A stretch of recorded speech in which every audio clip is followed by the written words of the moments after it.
오늘 마태복음 강의 30번째 시간입니다. 그리고 소제목은 주의하라 두 번째 시간이기도 합니다. 제목은 나를 아시는 아버지 하나님이고 마태복음 6장 5절로 15절 말씀입니다.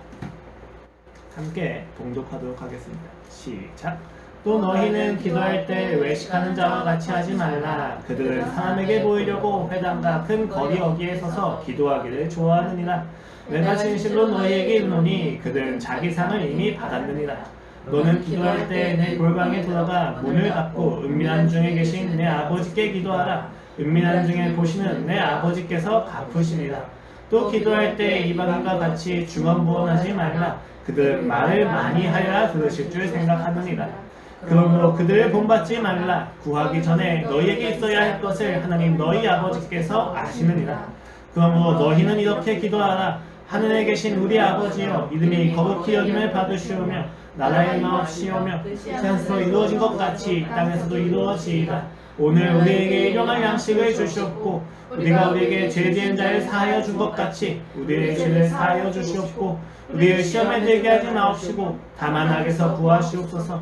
나라와 권세와 영광이 아버지께 영원히 있사옵나이다. 아멘. 너희가 사람의 잘못을 용서하면 너희 하늘 아버지께서도 너희 잘못을 용서하시려니와 너희가 사람의 잘못을 용서하지 아니하면 너희 아버지께서 너희 잘못을 용서하지 아니하십니다. 아멘. 제가 앞서서 말씀을 드렸습니다. 부흥을 믿고 있다.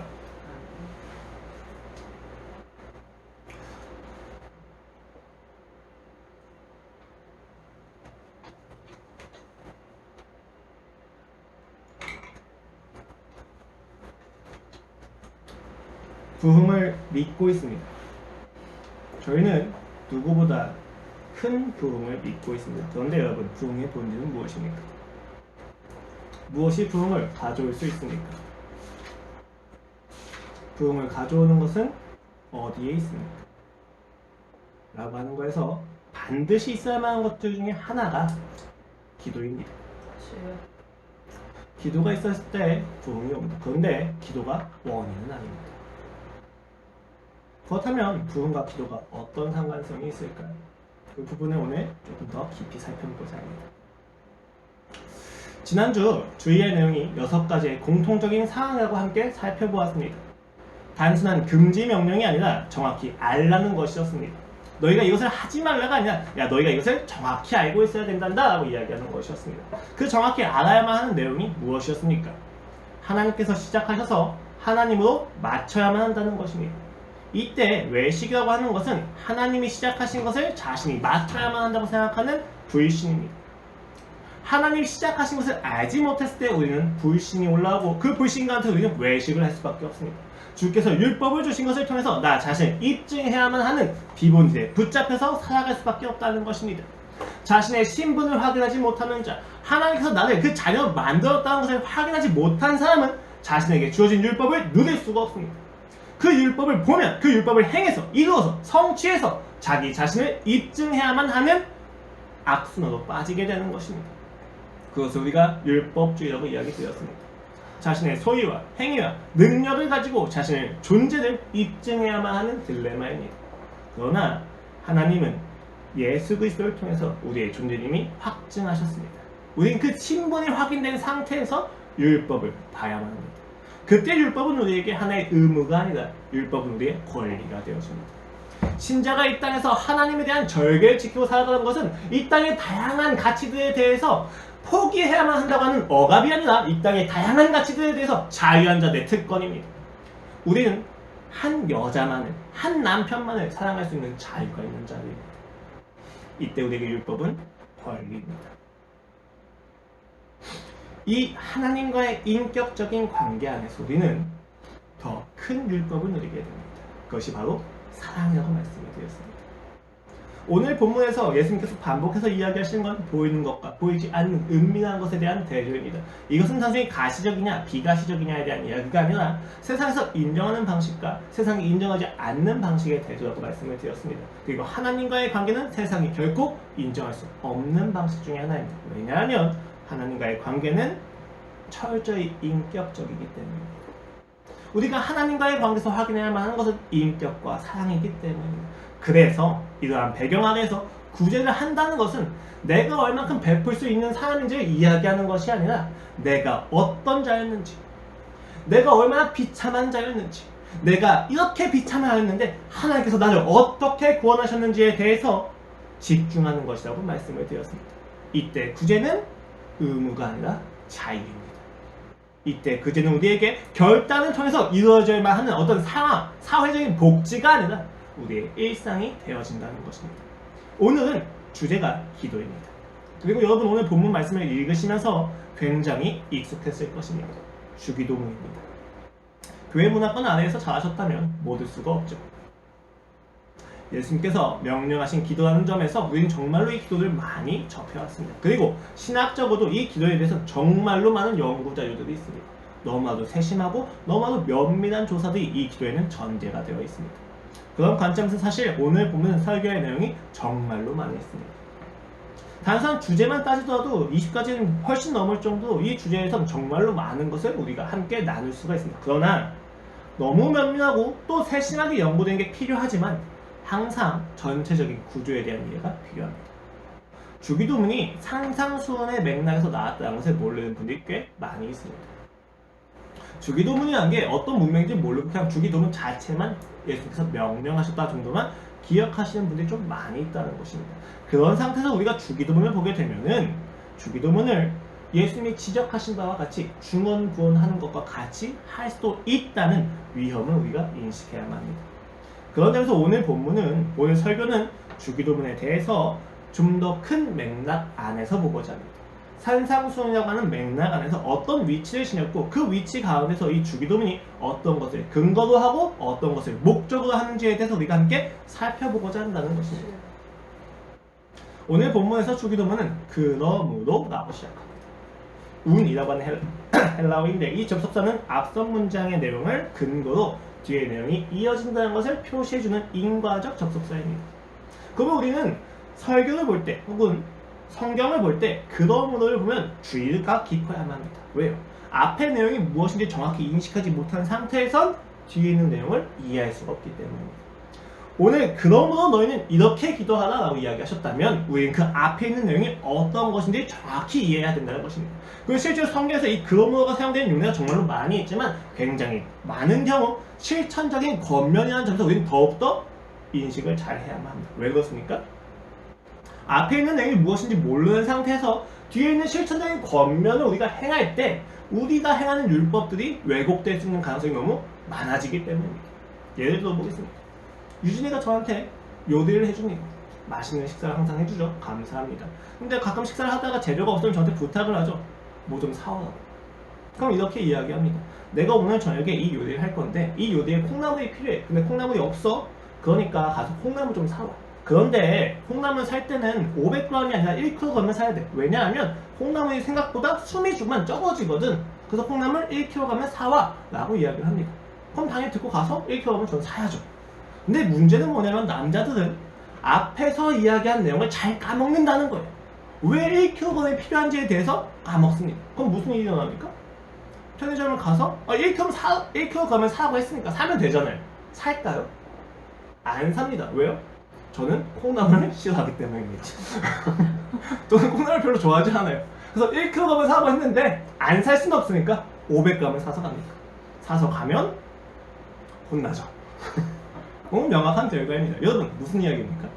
앞에 있는 그러므로 앞에 있는 내용을 정확히 인식하지 못한 상태에서 우리가 그 뒤에 있는 명령만 행할 때에는 반드시 왜곡이 된다는 겁니다.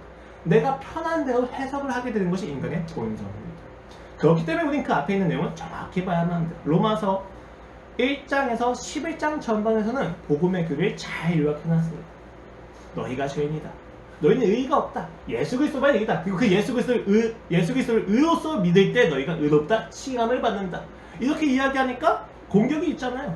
그럼 어떻게 믿음이 의의가 될 수 있냐? 율법은 행하지 말라는 거냐? 라고 하니까 야 어떻게 은혜를 더하려고 죄를 더할 수 있겠니? 그렇지 않다. 우리가 살아가는 율법의 원리는 신앙의 원리는 사랑이다. 그러니까 우리는 율법도 행하는 것이다. 심지어 이 사랑의 원리는 우리가 거졌다고 생각하는 메시아의 죽여서 용서받을 수 없는 나의 동족 유대인들마저도 구원하신 하나님의 놀라운 계획이 있단다 라고 하고 12장에서 이야기한다. 그러므로 형제들아 내가 하나님의 모든 자비하심으로 너희를 권하노니 너희 몸을 하나님의 기뻐하시는 거룩한 산 제물로 드리라. 이는 너희가 드릴 영적 예배니라. 그리고 나서 12장 이후부터 끊임없이 실천적인 권면들이 나옵니다. 여기 그러면은 1장에서 11장까지 이야기하는 모든 복음의 교리를 요약한 상태에서 이야기를 하는 것입니다. 그러므로 뒤에 있는 실천적인 권면들은 너희가 열심히 해서 하나님의 자녀인 것을 입증해나가 아니라 너희가 하나님의 자녀니 하나님의 자녀답게 살아라 라고 하는 것을 이해할 수 있다는 것입니다. 이것을 이해하지 못하면 로마서는 세상에 있는 윤리와 도덕과 교훈에 불과하게 됩니다. 1장에서 11장에 복음이 없는 로마서 12장 이후의 모든 내용은 성경일 수 없다는 것입니다. 이것을 기억해야 합니다. 오늘 주기도문도 마찬가지입니다. 그러므로 앞에 있는 내용이 무엇을 정확히 이해하지 못한 상태에서 우리가 주기도문을 보게 되면 굉장히 심각한 실수와 오류가 생긴다는 것입니다. 그러면 한번 살펴봅시다. 오늘 본문을 보면 예수님은 하지 말아야 할 기도에 대해서 두 가지를 이야기하십니다. 첫 번째는 무엇입니까? 외식하는 자의 기도입니다. 두 번째는 무엇입니까? 이방인의 기도입니다. 하나씩 살펴봐야만 합니다. 외식하는 자는 누구입니까? 1차적으로는 서기관과 바리새인입니다. 율법을 수도로 자신을 입증하려고 하는 자들입니다. 그들은 하나님이 시작하신 일을 자신이 끝내야만 했습니다. 왜냐하면 그들은 그 율법 자체가 하나님이 시작하신 것이 아니라 명령하셨고 자신이 그들을 시작해서 자신이 그들을 성취해야 된다고 믿었던 자들이기 때문에 그들은 외식하는 자들입니다. 자기를 기만하고 있습니다. 그들은 하루에 3번 시간을 정해서 기도했습니다. 3시, 6시, 9시입니다. 그것을 각각 오늘로 바꾸면 9시, 12시, 3시인데 이때마다 그들은 카데시라고 하는 기도문을 외웠습니다. 이때 외울 때에는 그 시간이 되는 순간에 있는 장소에서 해야만 해요. 그것이 이제 가장 큰 정통이었던 것. 물론 그게 아닌 진보적인 입장도 많이 있었지만 그 시간이 되면 그들이 있는 장소에서 기도를 해야만 합니다. 그런데 문제는 뭐냐면 외식하는 자들이 그 시간만 되면 어딜 가는 거예요? 회당과 큰 거리를 다녔다는 것입니다.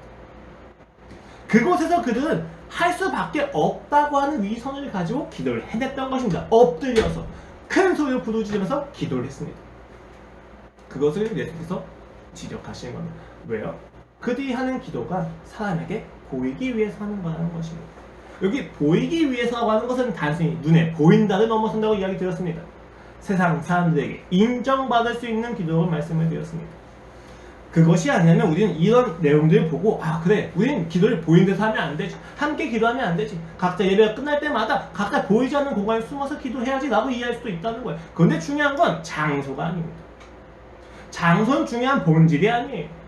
무엇이 본질입니까? 기도의 본질은 그 마음의 동기와 그 기도의 대상에 있는데 그들에게는 장소 자체가 본질이 되어버린 것입니다. 왜 그렇습니까? 사람이 중요했기 때문입니다. 그들의 기도의 대상은 하나님이지만 정작 하나님의 수단을 삼아서 사람들이 목적이었기 때문입니다. 심지어 여러분 이건 굉장히 중요한 내용이에요. 왜요? 그 인정을 해주는 주체인 세상이 이방인보다는 유대인들이 훨씬 많았다는 것입니다. 오늘날 교회에서 우리가 기도할 때 우리의 기도를 인정해주는 주체가 세상이 아니라 교회 안에 있는 성도들이라는 것 역시도 우리는 기억해야 한다는 것입니다.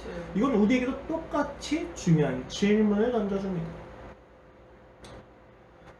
이것을 잘 알지 못하면 골방에서 기도하는 건 역시도 똑같이 외식하는 기도가 되기 때문입니다. 여러분 우리는 어떤 기도를 좋은 기도라고 생각합니까? 어떤 기도를 보다 경건하다고 생각합니까? 누가 더 오래 눈을 감고 있는가? 누가 더 심오한 생각과 깨달음을 가졌는가?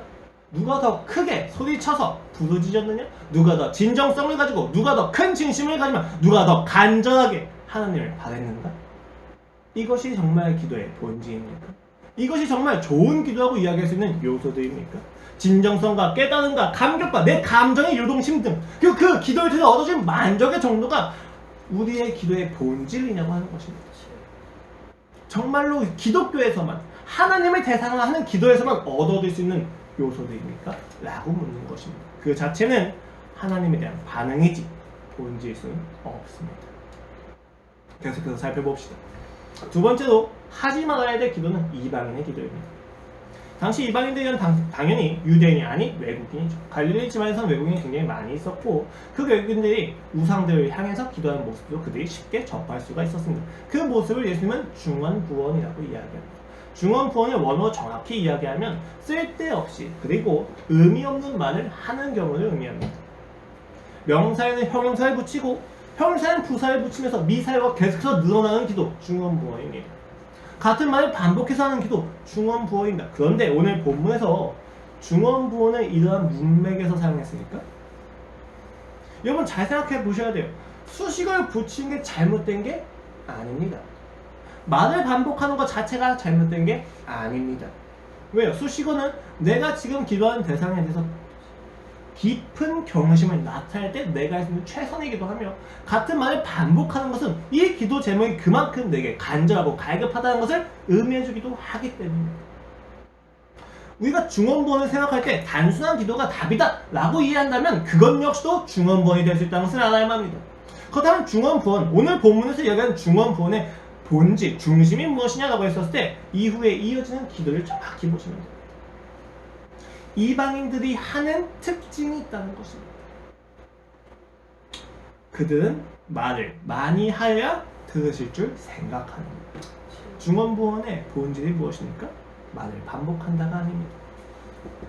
말을 해야만 들으시는 하나님이 있다고 생각하는 것이 그들이 이야기하는 중언부언의 본질이었다는 것입니다. 대상의 차이입니다.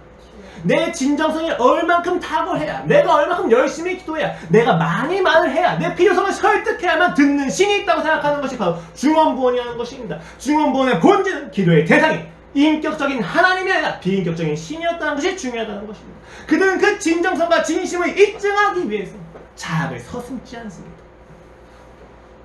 바알의 신관들이 엘리야 앞에서 대결을 할 때 어떻게 했습니까? 자신에게 자학하면서 그 피로 자신의 진정성을 입증하려고 했습니다. 왜요? 그들의 신은 그렇게 해야만 듣는다고 그들이 믿었기 때문이죠.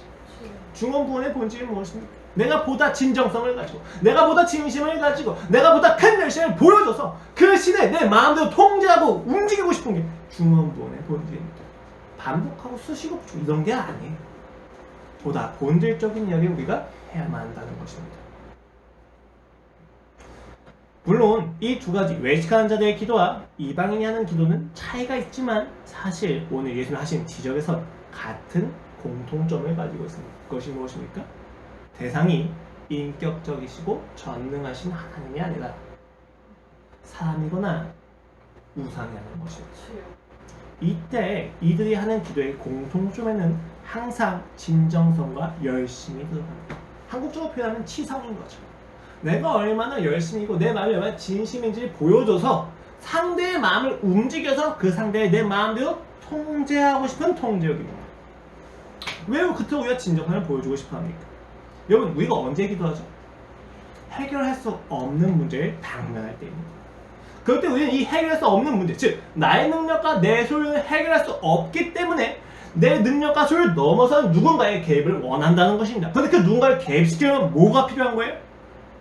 우린 여러분 정말로 악한데 왜 악하냐고 이야기하냐면 누군가의 이유 없는 개입을 이해하지 못합니다.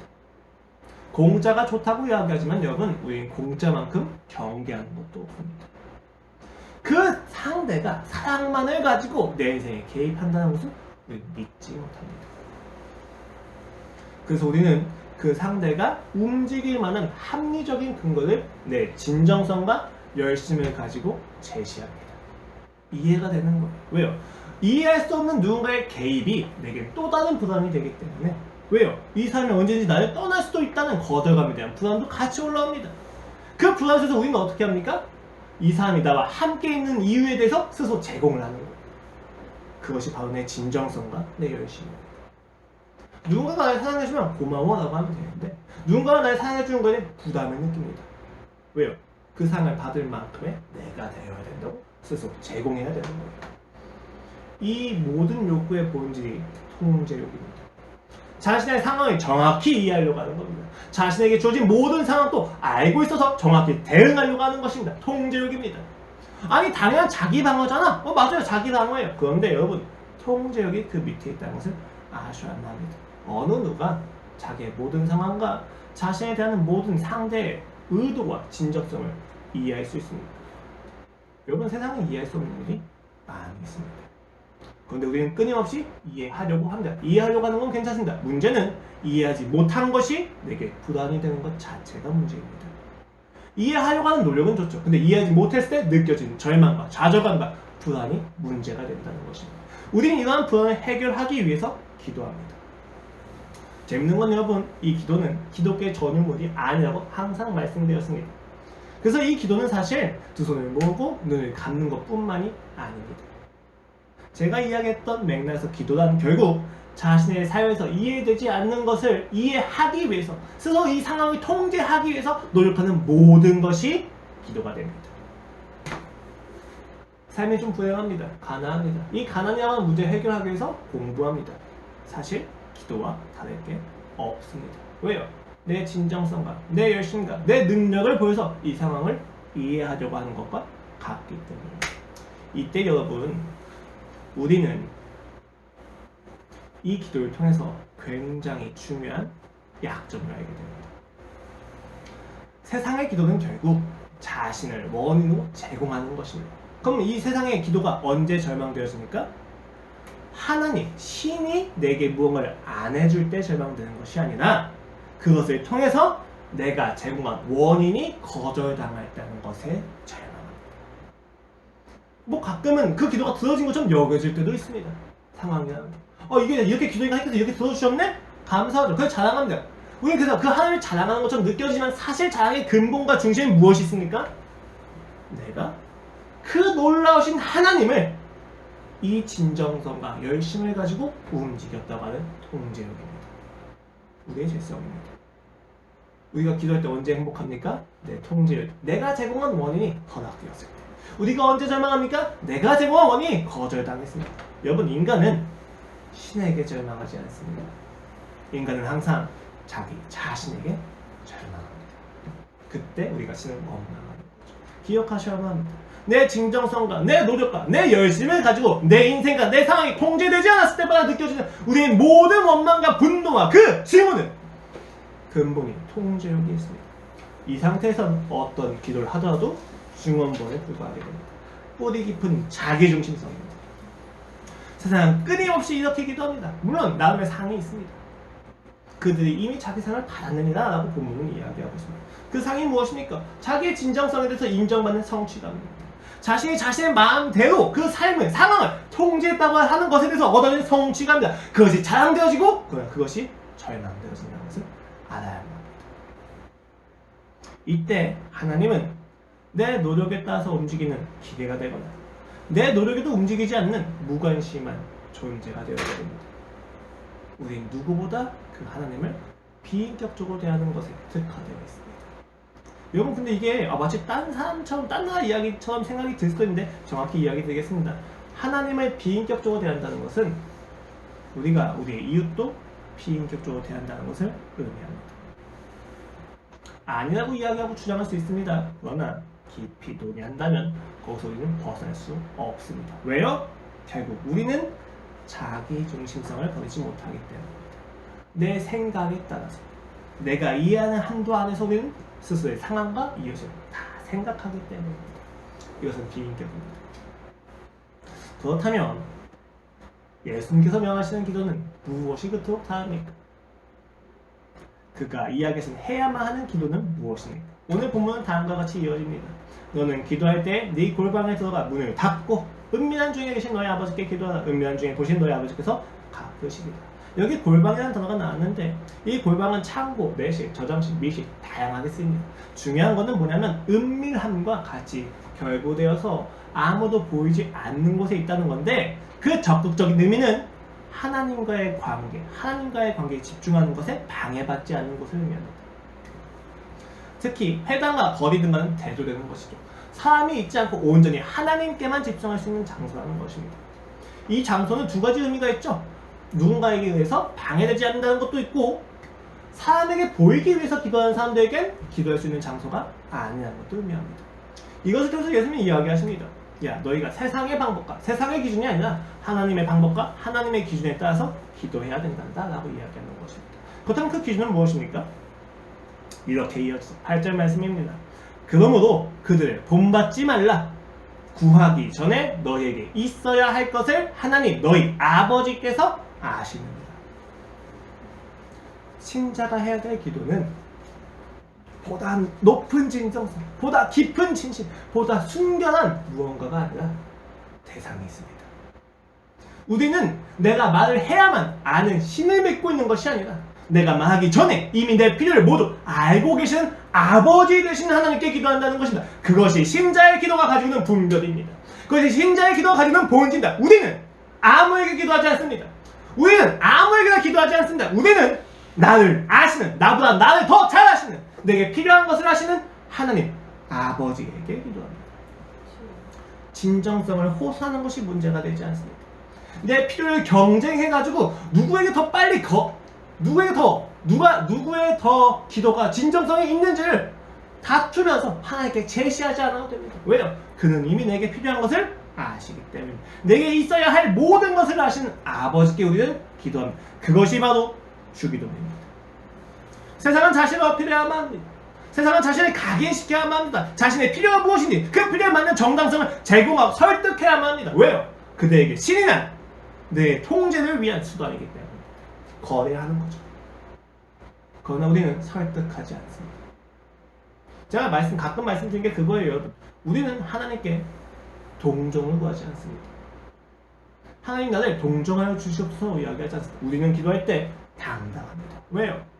우리의 진정성을 가지고 내가 얼마나 연약한지를 보여주면서 하나님 내가 정말 불쌍해가 도와주세요 하고 연민을 구하는 것이 아니라 주여 나는 이렇게 초라하지만 나를 위해서 당신의 아들 예수 그리스도가 죽으셨습니다. 내가 아니라 예수 그리스도를 보시고 나의 기도를 들으소서 라고 하는 당당함이 있다는 것입니다.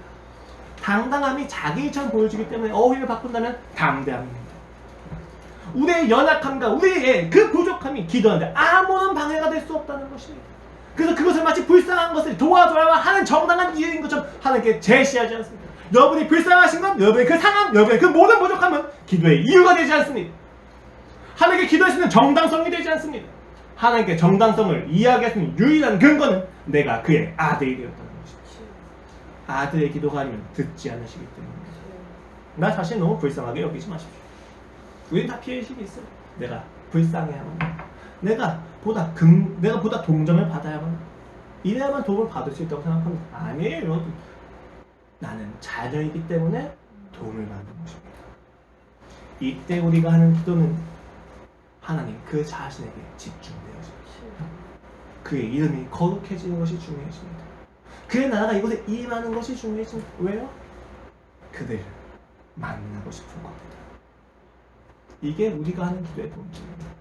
그렇다면 여러분, 하나님을 아버지로 생각해서 하는 기도의 내용은 어떠야만 합니까? 내게 필요한 모든 것을 아시는 하나님께 기도할 때의 내용은 무엇이 달라야만 합니까? 본문은 이어집니다. 그러므로 너희는 이렇게 기도하라. 그렇습니다. 하나님 아버지를 대상으로 하는 기도의 내용이 바로 주기도문의 근거입니다. 내가 이미 자유된 상태에서 기도하는 것입니다. 그렇다면 그 기도의 내용이 무엇이냐? 그 시작이 하늘에 계신 우리 아버지. 놀랍지 않습니까? 내 아버지가 하늘에 계십니다. 나를 사랑하신 자가 전능하십니다. 이 상태에서 주기도문의 내용은 크게 6가지로 분류가 됩니다. 6가지의 탄원이 있죠. 앞에 3가지의 탄원은 목적어 모두 하나님의 소유입니다. 하나님의 이름이 거룩히 여김을 받는 거고, 하나님의 나라가 임하여 주시옵고, 하나님의 뜻이 하늘에서 이루어진 것처럼 땅에서 이루어지길 바랍니다. 우리의 모든 기도의 첫 번째 3가지는 무엇이었습니까? 하나님의 것입니다. 하나님의 것을 구합니다. 그 다음에 이어지는 것은 무엇입니까? 우리의 필요입니다. 일용할 양식이 필요합니다. 우리의 죄를 용서해 주시옵소서. 또 우리를 악에서 구원하여 주시옵소서. 앞에 3가지와 뒤에 3가지가 정확히 대조가 됩니다. 이것은 우리가 흔히 확인할 수 있죠. 어디서요? 십계명에서. 하나님에 대한 율법이 이웃에 대한 율법과 동일해지는 것을 우리는 확인합니다. 여기서 우리가 무엇을 확인할 수 있느냐? 신자의 기도에서는 나 자신의 필요와 하나님이 공급하신 것이 나누어지지 않는다는 것입니다. 하나님의 이름이 높아진 것이 내 일용할 양식이 해결되는 것과 달라지지 않는다는 것입니다. 문제가 해결되는 것이 하나님의 그 뜻과 하나님의 그 나라와 결부가 되지 분리되는 게 아니라는 것입니다. 한국 사람들은 굉장히 이분법을 좋아해요. 청팀, 홍팀, 연세대냐, 고려대냐 굉장히 중요합니다. 우린 대항을 항상 해야만 해요. 이분법적인 논리가 있습니다. 하나님을 위한 기도는 마치 사람을 위한 기도는 맞지 않는 것처럼 느꼈습니다. 정죄하는 거죠. 야, 어떻게 자기 자신의 필요를 위해서 기도하냐? 하나님의 필요를 위해서 기도하라 라고 이야기합니다. 그러나 어느 누가 하나님의 필요만을 위해서 기도할 수 있습니까? 당장 내가 당면 현실이 힘든데. 마찬가지입니다. 여러분, 나 자신의 필요를 구할 때마다 하나님이 마치 슬퍼하시는 것처럼 느껴져서 나 자신의 필요를 구하는 것에 죄책감을 느낍니다. 아니에요. 예수님이 우리한테 제시하시는 기도는 그 내용에 있어서 내 필요와 하나님의 필요가 다르지 않다는 것입니다. 하나님이 이미 거룩히 여김을 받는 것과 내가 악에서 구원을 받는 것이 다르지 않다는 것입니다. 오히려 그것은 하나로 이해하시게 하십니다. 하나님이 이름이 거룩히 적기 때문에 일용할 양식이 허락이 되어지며 하나님이 나가 임했기 때문에 내가 그 죄를 용서받을 수 있는 것이며 하나님의 뜻이 하늘에서 이루어진 것처럼 땅에서도 이루어졌기 때문에 내가 악에서 구원을 받는 것입니다. 그 나아가 임한 결과로 우리의 모든 필요가 해결된다고 예수님은 이야기하십니다. 그래서 주기도문의 이후의 문맥에서 뭐라고 이야기합니까? 작은 새를 봐라, 들에 핀 백합화를 봐라, 누가 먹이냐라고 이야기하시죠. 하나님 나라의 의를 구하라고 이야기하시지 필요를 구하라고 하지 않습니다. 이것이 필요를 배제하는 것이 아니라 그 하나님의 나라에 모든 것이 들어있다는 것입니다. 주기도문의 내용의 근본은 아버지 하나님입니다. 아버지의 잘됨은 자녀가 잘되는 것과 다르지 않습니다. 그것이 우리 기도의 내용입니다. 그런데 이런 의문이 되죠. 하나님 다 알고 계십니다. 내게 있어야 할 걸 다 알고 계셔요? 그러면 왜 기도합니까? 우리는 이 질문에 항상 부딪혀요. 하나님 다 알고 계시고 하나님 하실 거야. 근데 내가 왜 기도하지? 필요 없잖아 라고 이야기하는 건 무지입니다. 무엇에 대한 무지입니까? 내 기도가 하나님을 움직이는 수단이 된다고 생각하는 무지입니다. 그러니까 기도의 이유가 없어지는 거죠. 여러분, 그러나 기도의 유익은 하나님께 있는 게 아니라 내게 있습니다. 그래서 주기도문은 선포나 감격이나 찬양이 아니라 탄원입니다. 이렇게 하여 주시옵소서. 굉장히 재밌죠, 여러분? 왜 그렇습니까?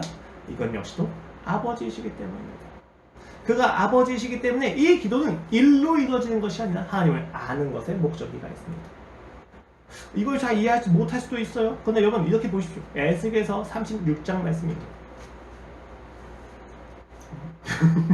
뭐였지? 갑자기 계시가 잠깐 일어났나? 벌레가 있네요. 자, 북이스라엘이 아수르에게 멸망합니다. 남유다가 바벨론에 의해서 멸망당하는 수순과 과정 속에 있습니다. 그 상태에서 1차 포로 기간이 일어나는데 이 1차 포로 때 제사장 가문인 에스겔이 같이 잡혀갑니다. 근데 그렇게 잡혀간 가문에서 잡혀간 장소에서 에스겔이 하나님을 만나서 이야기합니다.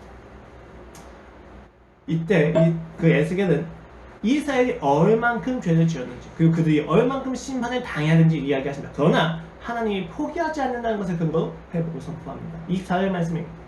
내가 너희를 여러 나라 가운데서 인도하여 내고 여러 민족 가운데서 모아들이고 고국 땅에 들어가서 맑은 물을 너희에게 뿌려서 너희를 정결하게 하되 곧 너희 모든 더러운 것에서와 모든 우상 숭배에서 너희를 정결하게 할 것이며 또 새 영을 너희 속에 두고 새 마음을 너희에게 주되 너희 육신에서 굳은 마음을 제거하고 부드러운 마음을 줄 것이며 또 내 영을 너희 속에 두어 너희로 내 율례를 행하게 하리니 너희가 내 규례를 지켜 행할지라.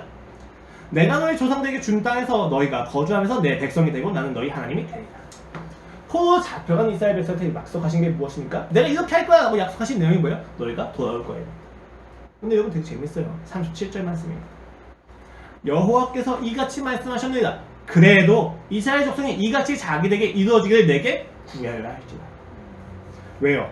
내가 그대의 수를 양떼같이 많아지게 하되 제사들의 양떼 곧 예루살렘이 정한 절개의 양 무리같이 황폐한 성읍을 삶의 때로 채우리라. 돌아오게 한다는 거예요. 그리한즉 그들이 나를 여호와인 줄 알리라 하십니다.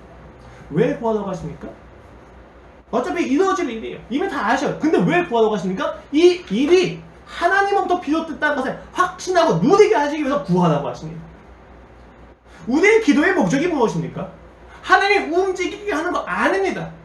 움직이실 그 하나님이 있을 때, 그 움직이시는 하나님의 그 사랑이 우리의 삶에 펼쳐질 때 그 상황을 보고 우연이구나, 저 사람이 있구나가 아니라 하나님이 하신 거로구나를 인정하기 위해서, 알기 위해서, 그 관계에 더 깊이 누리기 위해서 우리가 기도한다는 것입니다. 놀라운 일이죠. 우리가 가끔 이렇게 이야기합니다. 기도해도 하나님 응답하지 않으셔요. 왜 그렇습니까? 그 기도의 목적이 계속해서 이리로 가기 때문에, 문제 해결 자체로 가기 때문에 하나님은 나에서 너무 많은 일을 하고 계십니다. 우리가 보지 못하는 겁니다. 그래서 하나님은 기도를 통해서만 그와 교제하기를 결정하셨습니다. 예수 그리스도의 보혈 아래에서 그가 관계하기를 결정하셨다는 겁니다. 그렇기 때문에 우리는 영적으로든지 물질적으로든지 항상 기도해야만 합니다. 그 일이 해결되든 해결되지 않든지 간에 우리는 기도해야만 합니다. 무엇을 위해서 기도합니까? 해결하신 분이 하나님이라는 것을 확인하기 위해서, 해결하지 않으신 분이 하나님이라는 것을 확인하기 위해서 기도해야 한다는 것입니다. 문제 해결은 중요하지 않아요. 해결이 되든 되지 않든 우린 그 안에서 하나님을 원합니다. 이해를 위해서 예를 한번 들어보겠습니다. 여러분, 아이들에게 좋은 날인데 어른들에게는 꺼려지는 날이 있습니다. 아이들은 이 날이 정말로 기다리는데 어른들은 이 날이 안 왔으면 하는 날이 있습니다. 결혼을 하니까 더더욱 그렇습니다. 어떤 날입니까? 설날입니다. 설날이 되면 정말로 끔찍합니다. 그토록 보고 싶고 귀여웠던 조카들이 보기가 싫어요. 그날만큼은 안 보고 싶은 거죠. 왜요? 돈을 줘야 되니까요.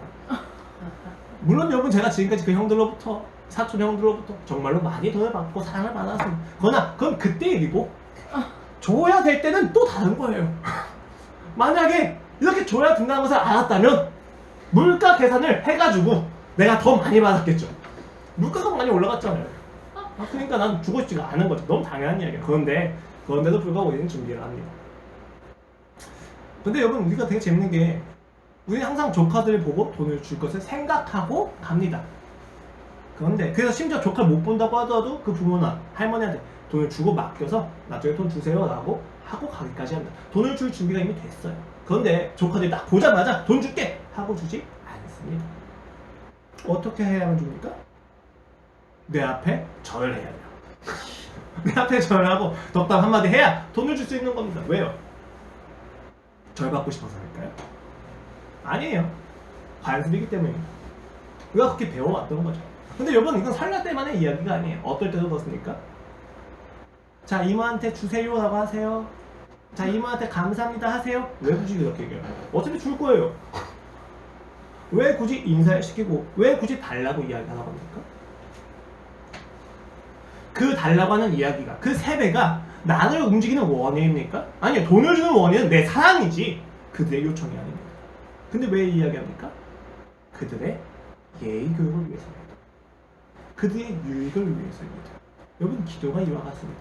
기도를 한다고 하나님이 움직이는 게 아니에요. 기도를 하면 내가 유익한 겁니다. 우리가 기도를 하기 싫은 굉장히 많은 이유, 뭐가 느껴지지 않아요. 혹은 이렇게 해서 하나님이 뭐 움직이신 게 있어요? 하나님, 내가 딱 기도했는데 이렇게 딱 하시면 할게요 라고 하는 건 통제욕이에요. 우리의 기도는 그게 아니에요. 기도를 하는 게 내게 유익하다는 것입니다. 근데 문제는 뭐냐면 정말 참 기독교가 어려운 게 이거예요. 관계 안에서 얻어지는 그 유익은 당장 열매가 보이지 않을 때가 더 많아요. 이런 애들이 감사합니다고 하는 그 예의가 정말로 정확하게 정량적으로 어떤 열매를 언제 어느 시기에 맺어질지 알 수 있습니까? 모르죠. 그러니까 우리가 예의를 과시하는 겁니다. 이것이 내게 유익된다는 걸 항복하지 않는 거예요. 왜요? 오늘날 시대가 너무 악해져서 우리에게 유익이 되는 것이 곧 선이라고 이야기하는 유익이 있어서 물질적이고 당장에 나타나는 것들을 확인하고 싶기 때문입니다.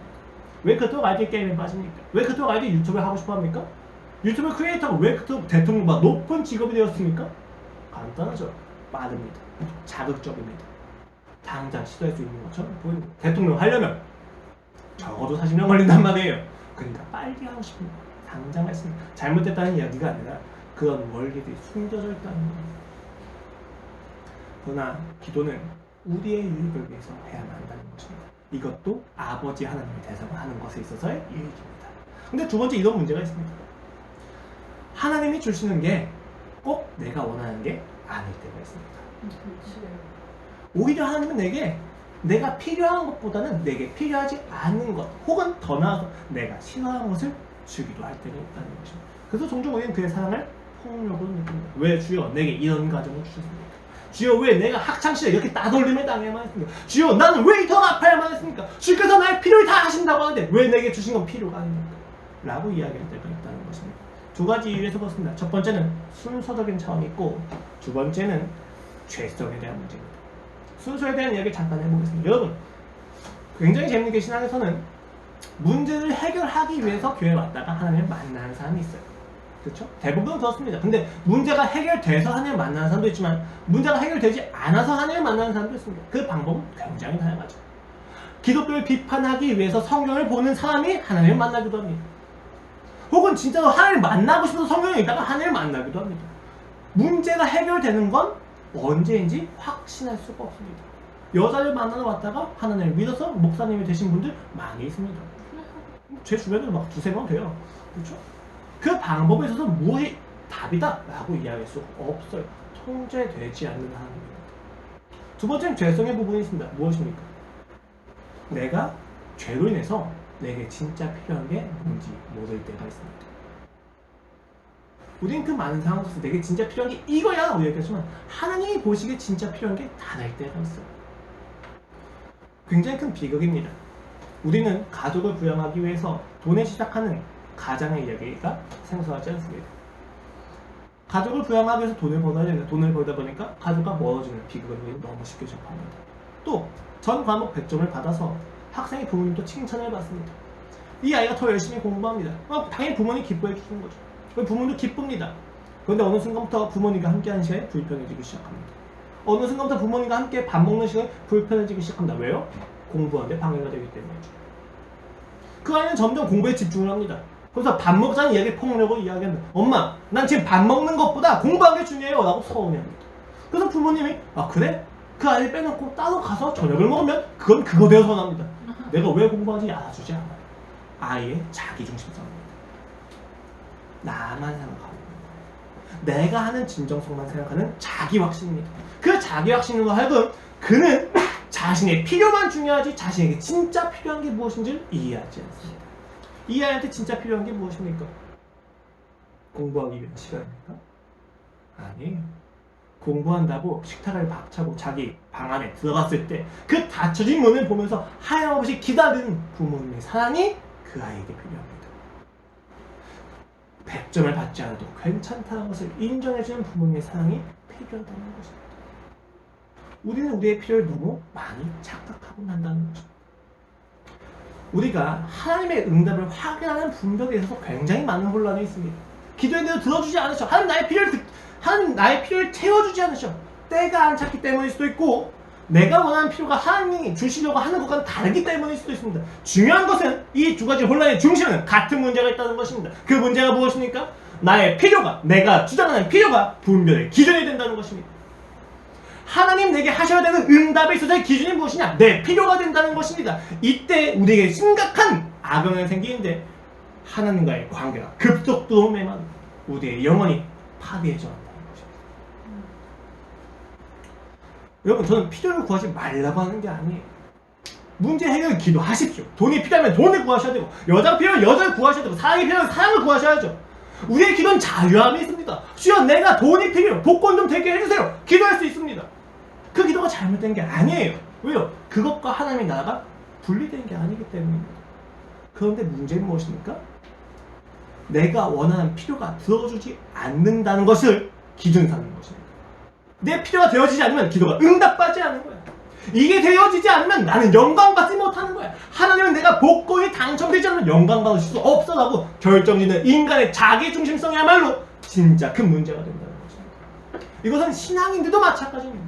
세속적인 사람들만 이야기하는 게 아니에요. 신앙인들은 어떤 욕심이 있습니까?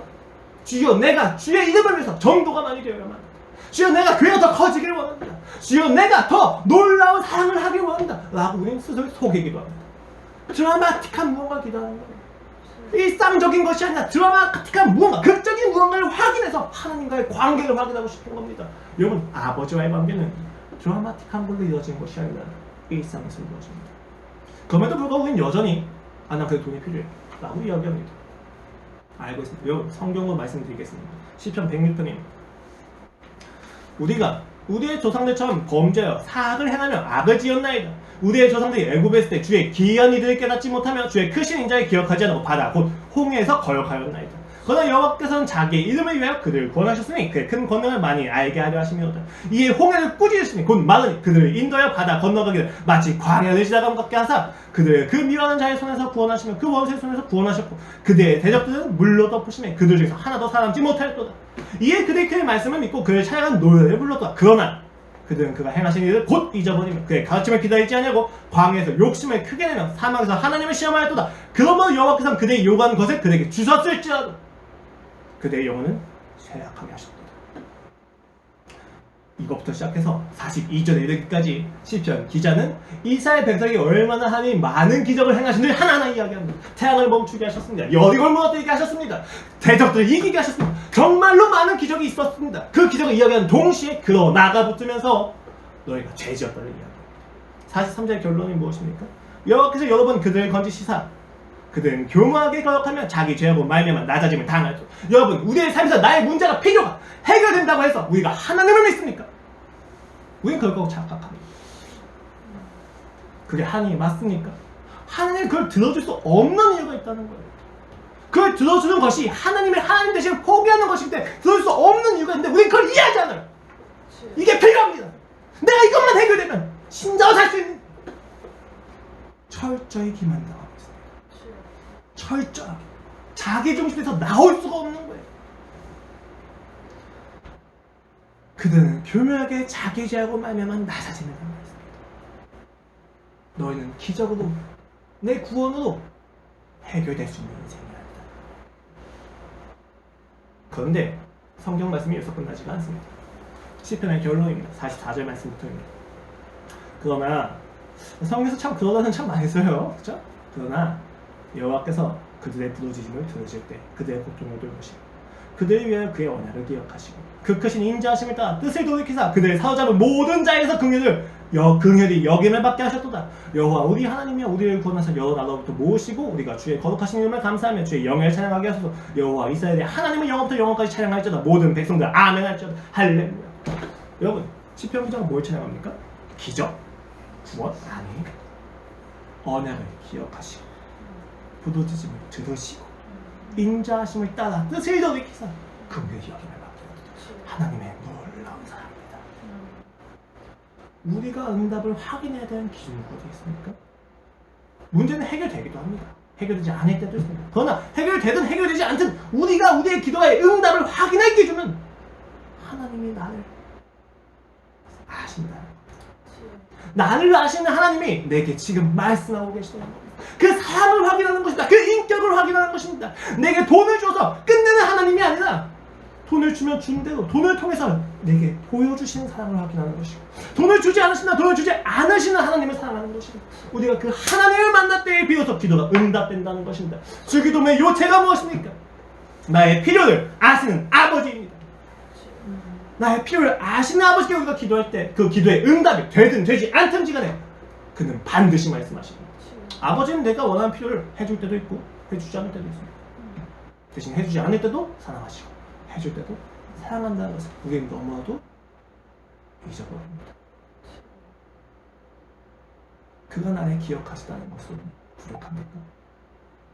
그가 나를 알고 계신다는 것은 부족합니까? 해결이 되어야만 하고 뭔가 규모적으로 확인이 되어야만 우리는 내 신앙을 확신할 수 있습니까? 그렇다면 기독교가 아닙니다. 예수를 믿는다는 것은 그리스도인이 되었다는 것은 우리의 인생에 하나님의 사랑, 아버지와 함께하는 것이 가장 큰 가치가 되었다는 것입니다. 여러분, 제가 가끔 이야기하잖아요. 하나님을 알고 사랑하는 것 외에는 내 인생에 소망이 없습니다. 이것이 정말 가볍게 들립니까? 제가 정말로 다른 소망이 하나도 없으니까 이 얘기를 하는 겁니까? 아니에요. 저 여러분 돈 필요합니다. 저 스팸 좋아합니다. 삼겹살 좋아해요. 주석이가 이번주에 저한테 꼬치 갖다 줬어요. 그때 와서 꼬치 이렇게 주더라고요. 이따 보여드릴게요. 정말 좋았어요. 정말 이뻐요. 좋아요. 저 그런 거 원합니다요. 그런데 모든 것이 있다 할지라도 내가 하나님을 사랑하지 않는다면 무슨 소용이 있냐는 그 하나님과 함께하기 위해서 꺼지지 않는, 포기되지 않는 사랑을 확인하기 위해서 내가 살아가는 내 인생인데 포기되지 않는 사랑이 배제시킨 나의 인생에 무엇이 필요하다는 것입니다. 오늘 우리는 누구에게 기도하고 있습니까? 사람입니까? 우상입니까? 여러분 꼭 기억하십시오. 사람도 우상도 나를 기억하지 않습니다. 세상은 나를 알아주지 않습니다. 여러분이 그토록 주장하는 세상의 논리는 결국은 무엇입니까? 1%가 성공하든 남 99%가 자살하든 둘 중에 하나입니다. 세상의 논리가 그토록 탁월해 보이십니까? 실패하는 자는 도태가 되는 세상의 논리가 그토록 좋으십니까? 그게 진짜 정신승리 아닙니까? 99%에 속해서 나는 언젠가 1%가 될 거라고 하는 거? 여러분 그리스도인은 사랑 안에서 실패와 성공의 기준이 안 됩니다. 이것이 진짜 큰 힘이라는 것이 믿어지지 않으십니까? 그것은 십자가에서만 확인할 수 있습니다. 십자가 앞에서 우리는 그 사랑만이 기준으로 알 수 있습니다. 그래 내게 필요했던 건 바로 이 사랑인데 우리는 마치 사랑이 필요해서 능력을 길렀다가 그 능력으로 인해서 사랑이 버려지면 화냅니다. 여러분 사랑이 필요하면 처음부터 사랑으로 가십시오. 결과서 능력이 나오는 거지 능력으로 사랑을 가질 수 없습니다. 그럼 더 이상 사랑이 아니기 때문입니다. 사랑으로 시작하셨으면 사랑으로 끝내셔야만 합니다. 그렇지 않을 때 우리가 하나님께서 그런 대상으로서 비인격적으로서 어떤 도구로서 나의 통제를 위한 내 통제를 높이기 위한 수단을 삼을 때마다 우리의 삶은 우리의 영혼은 우리의 관계는 쇠약해집니다. 왜 우리의 영혼이 그토록 하나님을 쉽게 떠납니까? 왜 우리가 그토록 하나님께서 쉽게 떠나고 그를 배제하고 그를 죽입니까? 왜요? 도대체 왜? 너무 어마하지 않습니까? 너무 원망이 나오지 않습니까? 내 인생에 왜 그토록 하나님을 쉽게 떠나지? 하나님 탓이야 아닌 거 아시죠? 오늘 보면은 이야기합니다. 기도하지 않았기 때문입니다. 누구한테요? 아버지 되신 하나님. 만약에 아버지 되신 하나님 아직 알지 못하겠다면 그것부터 시작하십시오. 여기서 우리는 굉장히 일상이 다이나믹하게 변한다는 것을 알게 됩니다. 우리가 여러분 예수님을 만나게 되면 세 가지 감각이 깨어나요. 첫 번째는 하나님의 영광에 대한 언어가 깨어나고 두 번째는 하나님의 사랑의 언어가 깨어납니다. 그리고 나서는 회개, 회심에 대한 신령한 은사, 감각이 깨어납니다. 이 세 가지 감각이 깨어나는 순간부터 우리의 일상은 다이나믹하게 변합니다. 극적인 무언가가 있지 않아도 내 인생 자체가 극적이게 돼요. 잠을 깨는 것, 잠을 자는 것부터 해서 여러분 우리는 극적인 전율을 맛봅니다. 아 하나님의 은혜가 있으니까 내가 이 시간에 잘 수가 있구나. 아 하나님의 이 은혜가 있어서 내가 이 시간에 깰 수가 있구나. 제가 여러분 휴대폰이 없으면 화장실에 들어가지가 않아요. 제가 대변을 볼 때마다 휴대폰을 가지고 나서 봐요. 왜요? 이게 있어야 뭔가 괜찮은 것 같아요. 내가 그때만 해도 쉬어야지라고 생각하는 게 있어요. 속고 있는 겁니다. 이것을 그만두는 그 삶에서 연습과 훈련 속에서 나는 하나님을 경험합니다. 여러분 우리가 전력을 다해서 하나님을 사랑하는 곳이 어디입니까? 성교지요? 오지요? 아니요. 여기요. 부르신 자예요. 내가 지금 부르신 자리는 화장실 갈 때 휴대폰 안 가져가는 자리. 오늘 날 부르신 자리는 아침에 깨는 거예요. 날 부르신 자리는 밤에 자는 시간입니다. 여러분 정말 아무것도 아닌 것 같지만 그 시간을 지키지 않는 근본을 보면 항상 불신이 있습니다. 왜 잠을 못 잡니까? 아 오늘 내가 해야 될 일을 다 못했어. 더 해야 돼. 내가 오늘 즐길 거 다 즐기지 못했어. 내가 좀 더 즐길래. 불신입니다. 그날 주신 건 그날로 끝내야 합니다. 오늘 여기까지 허락하셔. 이게 확인이 안 되면 끌려다니는 거예요. 여러분 늦게 자면 늦게 일어납니다. 너무 당연한 원리죠. 근데 제가 지금까지 어떤 원리로 살았습니까? 늦게 자고 일찍 깨는 게 좋은 거라고 생각했던 거예요. 안 돼요. 늦게 자면 늦게 깨요. 늦게 자는데 일찍 깼다. 잠이 더 필요합니다. 속고 있는 거예요. 속지 마십시오. 우리의 모든 죄악과 뒤틀의 행동에는 불신이 담겨져 있습니다. 잘 보십시오. 거기서 하나님이 하나씩 이야기하십니다. 여러분 놀랍지 않습니까? 기억해 주시는 하나님입니다. 알아주시는 하나님입니다.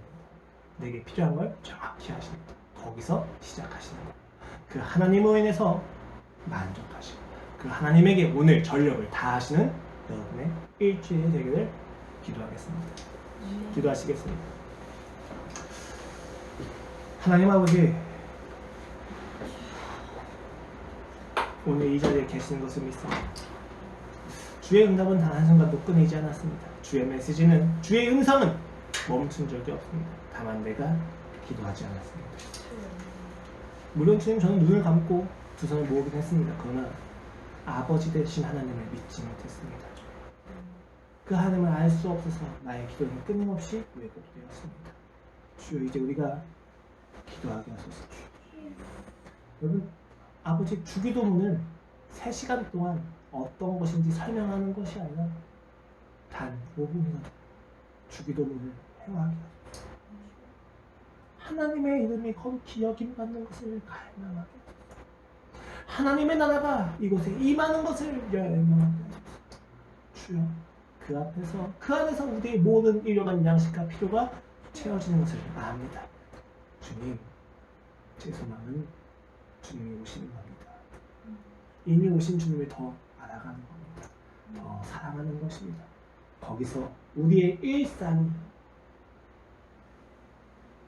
놀라운 역사의 자리가 될 것을 믿습니다. 우리의 일상을 가볍게 보지 않게 하시고 우리의 일상에서 전력을 다해 치열하게 죄와 맞서게 하소서. 하나님과의 관계성이 내 일상에서 율법으로서 어떻게 드러나야만 하는지 보게 하소서. 전력을 향해서 달려가길 바랍니다. 감사합니다 주님. 예수 그리스도의 이름으로 기도드렸습니다. 아멘.